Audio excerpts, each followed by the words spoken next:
Oke, Assalamualaikum dan selamat petang kepada Ustaz Ahmad Kudri. Saya Nuzman bin Yaakob di kelas I2E bernomor 0F24.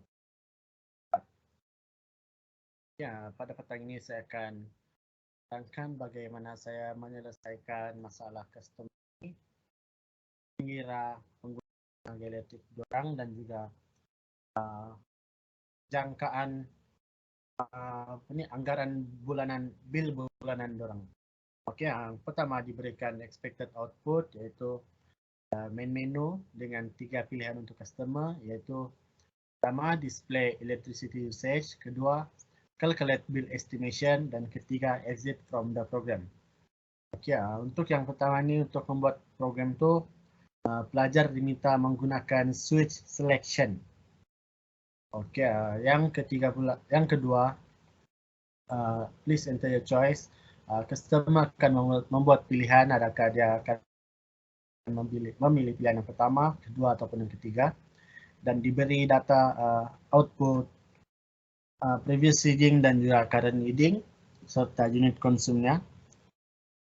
Dan yang ketiga untuk bill estimation, ini apabila customer membuat pilihan yang kedua dengan telah diberikan output dia sekali dengan detail of calculation penggunaan bulanan untuk customer tu. Dan yang ketiga, pilihan yang ketiga untuk customer ialah program telah tamat.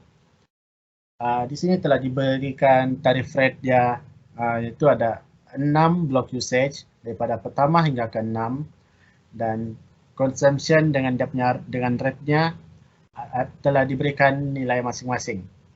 Okey, setelah itu saya telah membuat satu program menggunakan include studio.h dan menggunakan int main. Kenapa saya menggunakan int? Int ialah integer sebab kita ada menggunakan pengiraan dan juga penggunaan decimal number. Okey, yang pertama int menu, p value dan juga c value. P value ialah previous value dan c value ialah current value. Untuk float usage saya telah masukkan value 1 hingga ke value ke-6 dan amount 1 hingga amount ke-6. Untuk float yang seterusnya, total bill 1 hingga total bill 6 dan juga usage 1 hingga usage 6. Okey, pilihan yang pertama, saya menggunakan 3 case di sini iaitu case 1, case 2 dan juga case yang ketiga. Okey, pilihan yang pertama yang akan dibuat oleh customer ialah memberitahu previous reading dan juga current reading. Dan akhir sekali nanti akan keluar consume nilai dia. Okey, consume nilai dia sini. Okey. Yang seterusnya apabila kita runkan dia,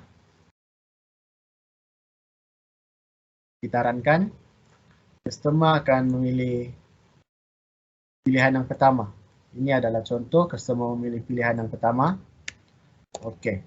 Setelah customer membuat pilihan yang pertama, output ada minta previous reading.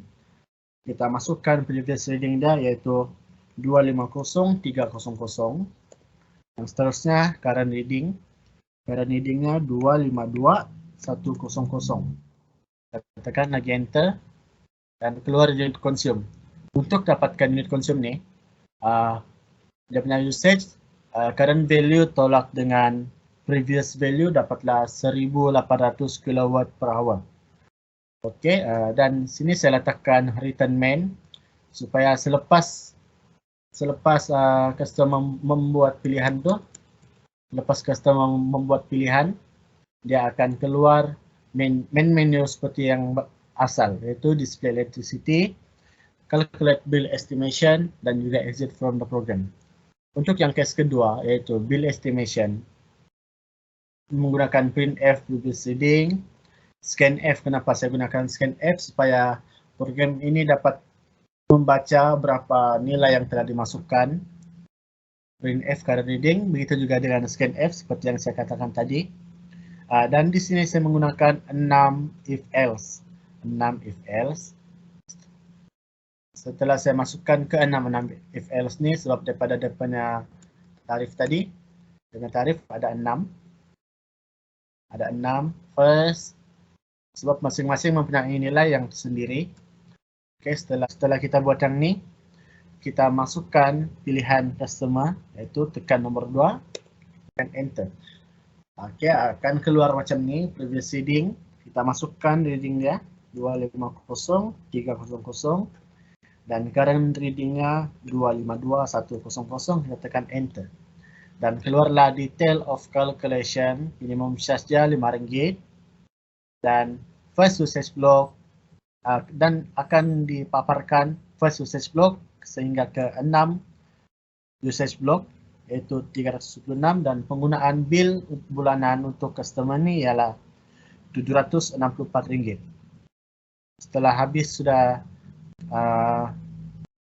kita buat langkah yang kedua ni untuk bill estimation, customer akan membuat pilihan yang ketiga, iaitu case ketiga, dan keluarlah program ni. This program end, thank you.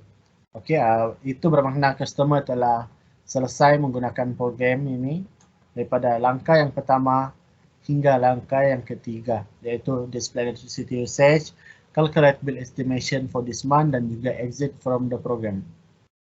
Okey, sekian saja itu daripada saya. Terima kasih.